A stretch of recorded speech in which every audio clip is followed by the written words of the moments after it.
memories about my previous call as a grade school chaplain and teacher was being forced to learn things I never bothered to memorize in seminary. In seminary, I was warned by a professor, memorize the books of the Bible in order. You might be called upon one day to read in church suddenly, and you don't want to be searching for your place looking stupid. I never did what he said until I taught grades 4 and 5, Old Testament and New Testament. I should have learned the names of the disciples, but I never did, until I had to teach those names to others. And so I learned Peter, Andrew, James, and John, fishermen of Capernaum, Thomas and St. Matthew too, Philip and Bartholomew, James his brother Thaddeus, Simon and the one named Judas, 12 disciples here in all, following the Master's call.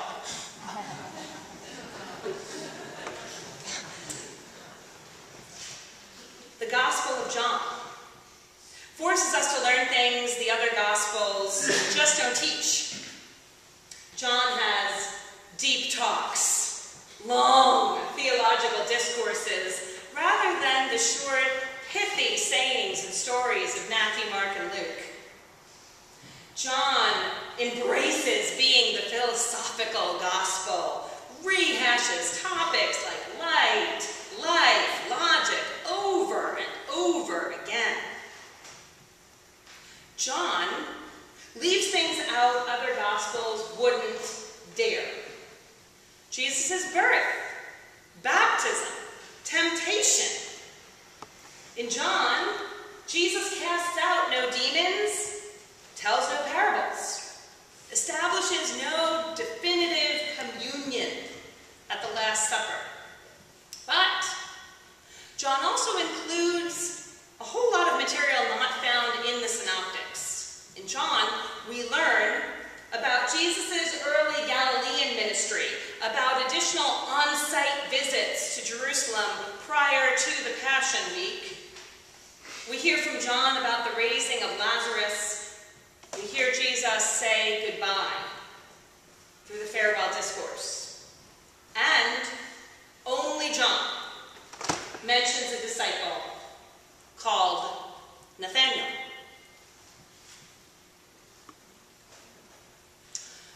What's missing for us today in the gospel reading is the front end of the story that tells just how Nathanael found Jesus. Many scholars actually believe that the disciple named Bartholomew and Nathanael are one and the same. Why? Well, because in that list I read of the disciples' names, Bartholomew comes always right after Philip's name, and Philip was the man who recruited Nathanael. If you look at the call process of the Gospels, it evokes a snowball effect. Just verses before, Jesus' cousin, John the Baptizer, sends 2 of his disciples to check out Jesus. One of them is Andrew, who encourages his brother Simon Peter to meet Jesus. Then Philip is called by Jesus, and Philip, like Andrew before him, goes and tells somebody else about Jesus, and that someone is Nathanael. Now, I have to say Nathanael has got a lot of courage. What our Jewish colleagues would call chutzpah, audacity, for good and bad. His friend Philip comes to him and says, "We have found the one the scriptures, Moses, and the prophets have spoken of." Nathanael, unlike Andrew, Philip, and Peter, doesn't just drop everything and go. He has the chutzpah to be skeptical, borderline snippy. He says, "What good can come from that small, podunk, nowhere town called Nazareth?" Now, please note, when people get testy with me, I often want to get testy bestie with them. And Philip could have responded that way by getting testy, defensive, walking away in a huff, but he didn't. Instead, Philip, perfect image of a non-anxious presence, says the exact same 3 words to Nathanael Jesus just said to Andrew. Come and see. And Nathanael responds by doing that. Now note, the custom back then was that a student would verbally greet first the new teacher. But Jesus is always breaking the rules and beats him to the punch. Here is a true Israelite in whom there is no deceit. A compliment based on a past story everyone would know. Nathanael, you are not like your ancestor Jacob, that guy who was full of deceit, the one who stole his brother's blessing and inheritance. You are honest. You are trustworthy. Nathanael's confused. He's never met Jesus. Yet somehow Jesus knows his heart.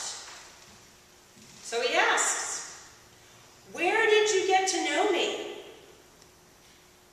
And Jesus' answer is typical John's gospel. I saw you under the fig tree before Philip called you. In other words, I am God. I am omnipotent. I know everything. Isn't it amazing what an invitation to come, a few compliments, and quality time with Jesus can create? Insult turns to adoration, cynic becomes believer, and we know that Nathanael stayed the course. For Nathanael appears again at the end of John's Gospel at a post-resurrection breakfast.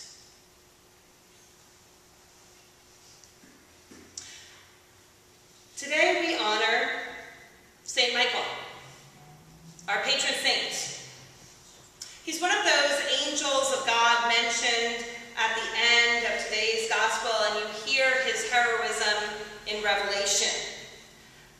But let's remember he's not your typical angel, all in white, fluffy feathers, soothing, be not afraid.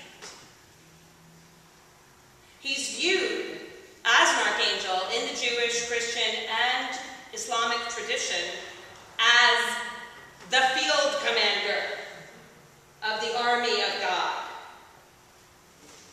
Statues of Michael show him in full battle armor, slaying Satan, imaged as a dragon. He is the saint you pray to for courage.